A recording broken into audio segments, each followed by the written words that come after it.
नमस्कार साथियों, आज हम देख रहे हैं कक्षा 9वीं गणित। अध्याय 1 है हमारा संख्या पद्धति, जिसमें हम भूमिका तो नहीं देखेंगे मगर कुछ इम्पोर्टेंट बातें देखेंगे। जैसे कि भूमिका हम देखते हैं 1.1।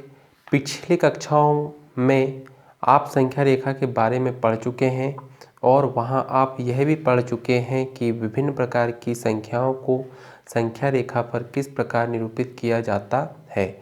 देखिए आकृति 1.1 आपको ये दिख रही है। इसे हम संख्या रेखा बोलते हैं, जिसमें हम बीच में जीरो को दर्शाते हैं और जो जीरो के जो राइट हैंड साइड में जो संख्या होती है इसे धनात्मक संख्या, और जो जीरो के लेफ्ट हैंड साइड में जो संख्या होती है उसे हम ऋणात्मक संख्या कहते हैं। तो ऋणात्मक संख्या जो होती है वह ऋण चिन्ह के साथ में दिखाई देती है और जो धनात्मक संख्या रहती है उनमें हमें धन चिन्ह दिखाई नहीं देता। यह इसकी पहचान है और इस रेखा को हम क्या बोलते हैं? संख्या रेखा बोलते हैं। आगे चलते हैं। कल्पना कीजिए कि आप शून्य से चलना प्रारंभ करते हैं और इस रेखा पर धनात्मक दिशा में चलते जा रहे हैं। जहाँ तक आप देख सकते हैं वहाँ तक आपको संख्याएं संख्याएं और संख्याएं ही दिखाई पड़ती। इस प्रकार देख रहे हैं आप कि यहाँ पर आप चलना प्रारंभ करते हैं धनात्मक संख्या की ओर, तो आपको यहाँ पर पूरी संख्याएं ही दिखाई देगी आगे आप जितना भी चलेंगे।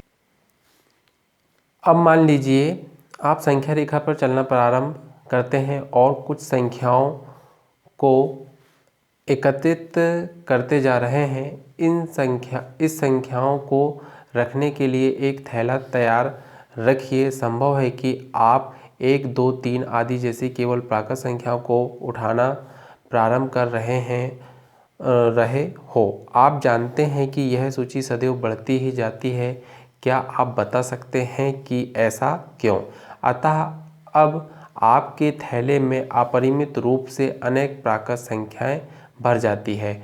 तो जो संख्याएं 1 से लेके 1, 2, 3 डैश डैश इस प्रकार की चलती है, तो ये जो संख्याएं हैं 1, 2, 3 यह कौन सी संख्याएं कहलाती है? तो ये देख रहे हैं आप, यह प्राकृत संख्या कहलाती है।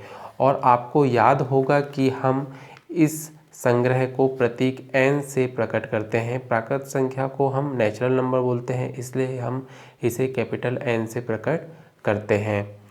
अब आप घूम जाइए। अब क्या बोल रहे हैं कि अब आप क्या हो रहा है? घूम जाइए और विपरीत दिशा में चलते हुए शून्य को उठाइए। मतलब जब आपने 1, 2, 3 उठा लिया है तो विपरीत चल के और आप शून्य को उठाइए, तो आपके पास में शून्य 1, 2, 3 हो जाता है।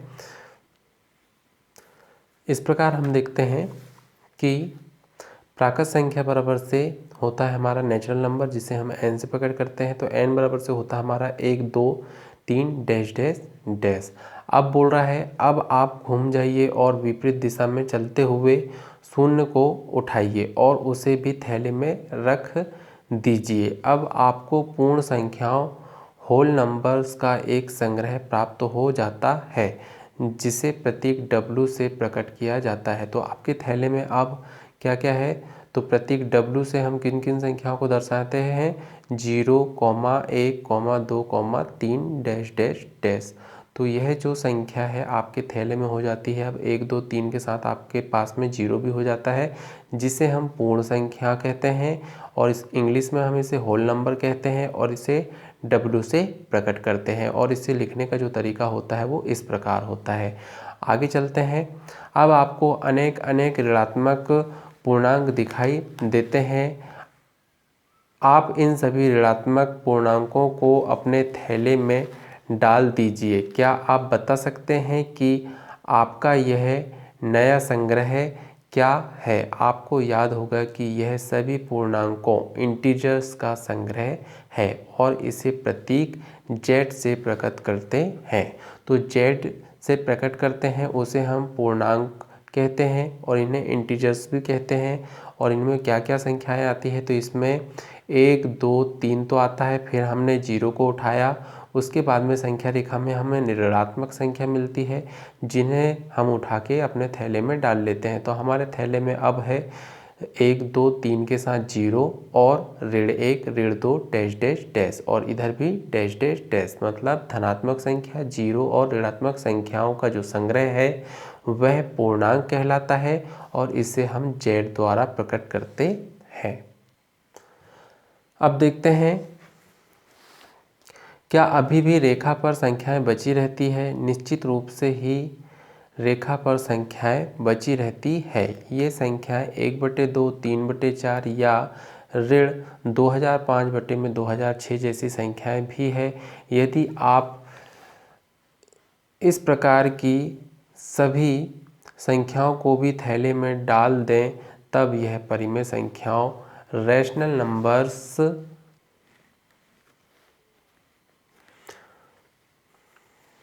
तो हमने देखा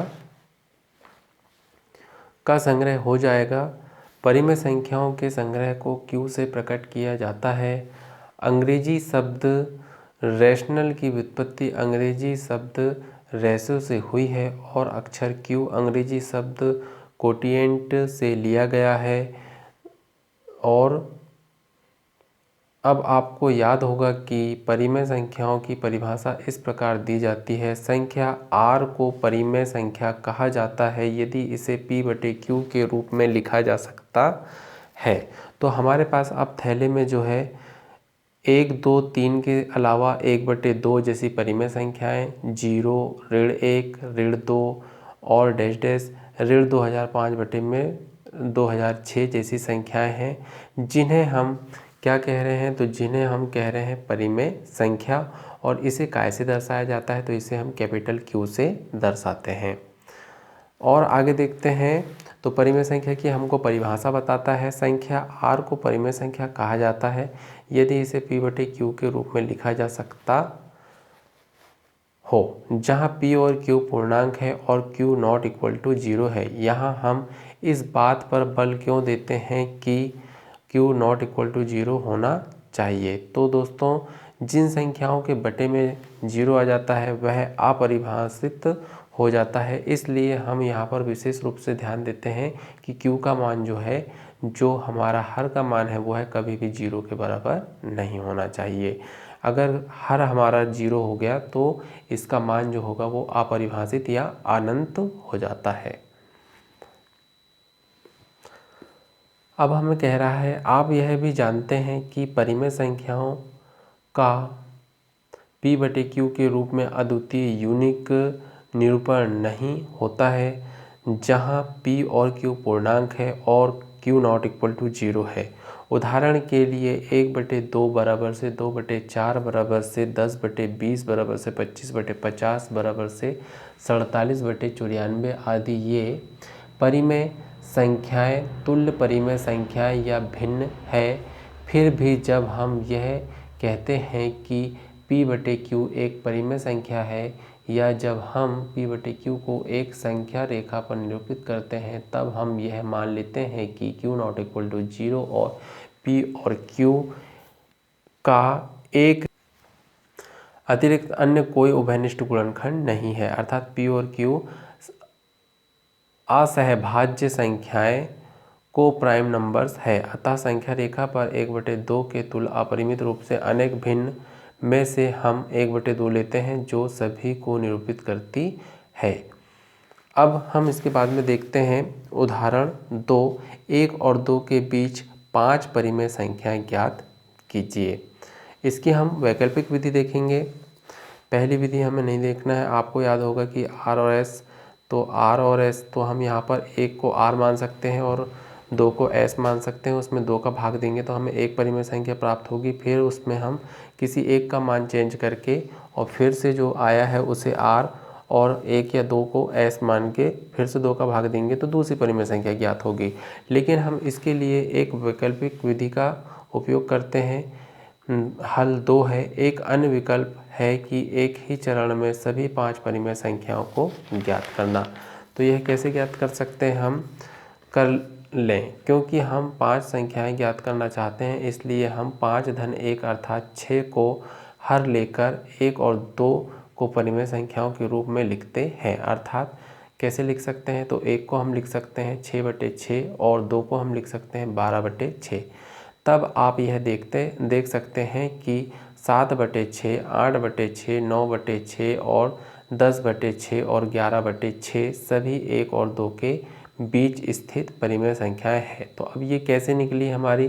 तो 6/6 को बाद में क्या आएगा? तो 6 के बाद में आएगा 7, तो हमने 7/6, उसके बाद आएगा 8/6, फिर आएगा 9/6, 10/6 और 11/6 आएगा किससे पहले? 12/6 के पहले। तो इस प्रकार लिख लिए हैं परिमेय संख्याएं। तो ये 5 परिमेय संख्या हो गई, 1, 2, 3, 4, 5 संख्याएं हैं। अतः 1 और 2 के बीच स्थित संख्याएं हैं कौन कौन सी? 7/6, 4/3, 3/2 और 5/3 और 11/6 है। तो दोस्तों इसी प्रकार के लेटेस्ट वीडियो पाने के लिए आप मेरे इस चैनल को सब्सक्राइब कीजिए और अगर आपने कर दिया है तो धन्यवाद आपको। और आप अपने दोस्तों में भी इसे शेयर कीजिए और इस चैनल को सब्सक्राइब करवाइए ताकि उनका भी लेटेस्ट वीडियो प्राप्त हो सके। और साथियों, अगर आपको कोई कमेंट करना है या कुछ कहना है तो आप नीचे इस वीडियो के नीचे कमेंट कर सकते हैं मुझे, और मैं आपके कमेंट का जवाब ज़रूर दूंगा। तो कृपया करके आप मुझे इस वीडियो को लाइक करें और शेयर करें ज़्यादा से ज़्यादा। धन्यवाद साथियों। और 9th में जुड़े रहने के लिए आप मेरे इस चैनल को सब्सक्राइब करें, और सब्सक्राइब करना फ्री होता है, इसमें कोई पैसा नहीं लगता साथियों। ये बात से आप कहना चाहिए कि ऐसा नहीं सोचिएगा कि सब्सक्राइब करने का कोई पैसा लगता है। ये बात आप बता भी सकते हैं अपने साथियों को, और उन्हें समझाइए कि सब्सक्राइब करने का कोई पैसा नहीं लगता है। और वीडियो अगर पसंद आए तो इसे लाइक, शेयर और सब्सक्राइब करें। धन्यवाद दोस्तों।